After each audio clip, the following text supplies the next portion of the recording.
Raila Amolo Odinga jetted back to the country from London early Friday morning with a proposal to have the country change its governance structure to facilitate what he believes will be a system that is more fair to all. Vyama vinashindana na sio watu binafsi. Sasa watu wapiga kura kwa vyama. Ile chama ambayo imepata vitu mingi zaidi ndio huunda serikali. Tunasema ukileta kitu kama hiyo hapa, hata Mwelbolo anaweza kuwa kiongozi wa nchi. Hata Masai anaweza kuwa kiongozi wa nchi hii. Parliamentary systems usually have a clear distinction between the head of government and the head of state.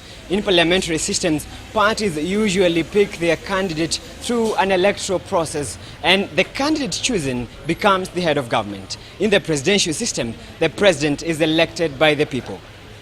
This, Raila Odinga says, has been on the discussion table before at the Bomas Constitution Conference. Tulipokuwa Bomas, hii maneno ilijadiliwa.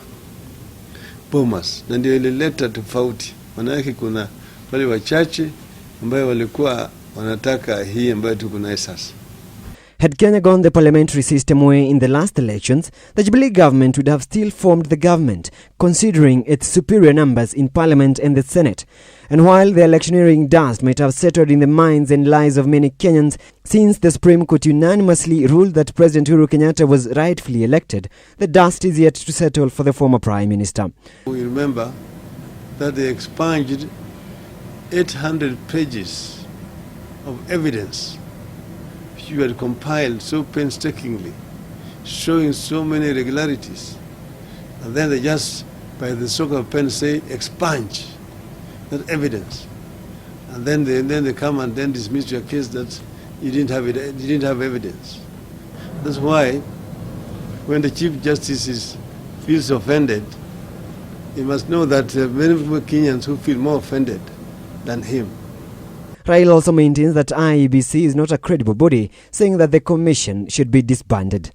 That's why we are saying that going forward, this IEBC must be reformed. So the Kenyans cannot afford to go back to another election with this crop of people manning the electoral institution. All these come slightly over a month since the Supreme Court gave the Jubilee victory a nod. Raila Odinga says he respects that decision and is non-committal onto whether he'll be looking for ways to get back to Parliament. Reporting for JSO at 7, I'm Sam Gakunyi.